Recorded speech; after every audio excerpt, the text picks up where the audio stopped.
Hi guys, my name's Diana. Welcome to my channel for those of you who are new, and we are back today with another hair video. Today's video is going to be all about how I self-relax and the tips and tricks that I picked up along the way in order to prevent my scalp from burning and my hair from breaking. Now there are a lot of self-relaxing videos out there. Initially I had recorded my routine and I was going to release it as its own video, but I thought that this would be much more helpful because it is so difficult to see what you're doing when you self-relax. These are the tips that I do in order to really prevent damage. So the first thing I'm going to talk about is the relaxer that I use.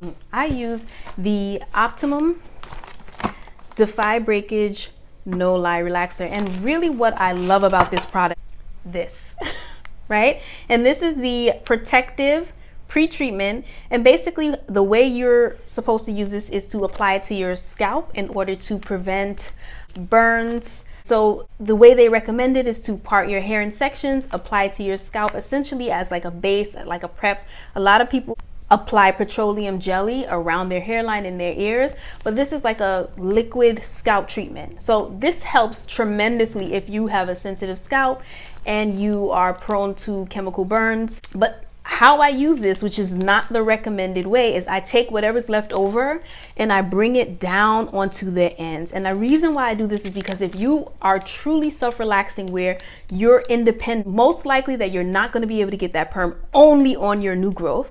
And two, you may have perm touch a part of your hair further down. You might drop a piece of perm on the ends. And so this protectant, I put it on the ends of my hair. It's only 2 packages, so it's really not enough to use for my whole head, but I can see the front, and so I don't need it for the front. I really need it for the back. So I apply it to my scalp all over my head, and then whatever's left over will just literally bring it down the entire strand of my hair, and that has made a tremendous difference. I switched to this relaxer after a bad perming experience. Since using this, I haven't experienced any breakage due to relaxer, no burns. So this really for me was like a lifesaver with my hair, that one product. Another thing, a lot of these relaxer kits give you this paper which has the directions, but it comes with the gloves. These gloves are huge. They're much bigger than your hand and they're very, very loose. You see how big they are. The way that I recommend self-relaxing is with your fingers. A lot of people use the brush, and I don't recommend this method because you cannot see what you're doing.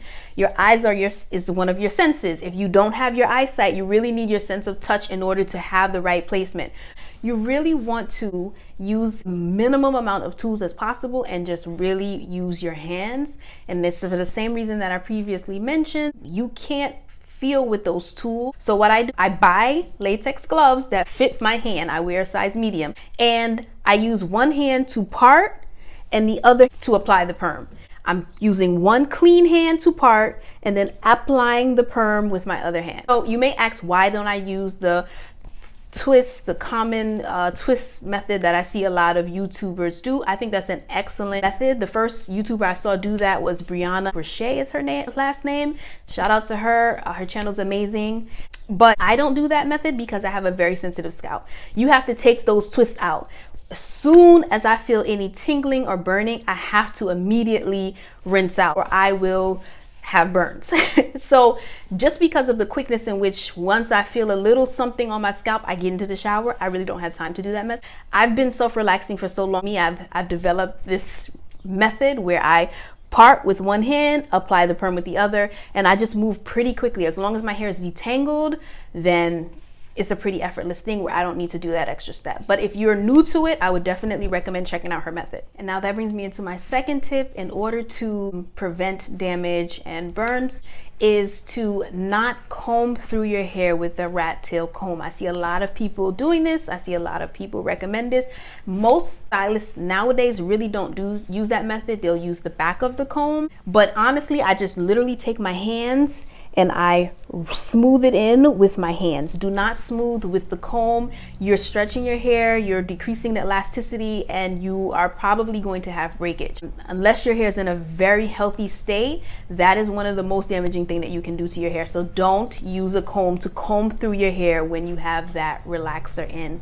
Additionally, You should not be using a comb to comb your hair in the days prior to your relaxer. Most of us know that, but I've gone to the salon and I have seen stylists sectioning out the sections and combing through. You should not be detangling the day of, right before a perm application. You really should have that done maybe 2 days before and give your scalp a whole day to just relax. If you have any abrasions or scratches in your scalp, you've been itching your scalp recently, give your scalp a break before applying that perm to really decrease your chance of chemical burning. And of course, my last tip is neutralizing shampoo. You really want to make sure that you are shampooing your hair first with a neutralizing shampoo. A lot of people, I have friends, buy the big buckets of relaxer. It doesn't come with a shampoo and they use the shampoo that they have at home. This is a no. You want to use the shampoo that either comes in the kit or buy a neutralizing shampoo that actively stops the perming process. What I love about the perm that I use, the Optimum, is that this neutralizing shampoo it foams pink, and then once it's completely, the perming process has completely stopped, it then lathers white. So I love that. I really feel like this bottle could be a little bit bigger, but I love that I can tell when I've completely eliminated. Now, I'm not sure if that's all relaxer kits, if they all lather pink. Please let me know, because again, I've been using this since that bad perming experience, so it's been years, and I really don't vary from this. I've had such amazing benefits and effects from using this, so I'm not going anywhere else. But one of the things that I don't remember my last neutralizing shampoo doing that, and so let me know, please let me know if they all do that. They all have that pink lather. I don't believe that they do, but this particular kit, I love that, and that's a must for me. The last thing that I'm going to mention, this is not so much a tip, but just really do not skip out on the conditioning process. After you just put that harmful chemical in your hair to straighten your hair, you want to make sure that you are doing a very thorough deep conditioning. I used to literally use the conditioner that came in the package. I don't do that anymore. I spend money on my conditioner and I take my time and sit under the dryer and really condition my hair. Don't skip out on that step. It is super important in order to maintain healthy, relaxed hair. This particular perm has a leave-in in it that I do like. After you use the conditioner of your choice, this leave-in, it's a strengthening leave-in. It's complete liquid.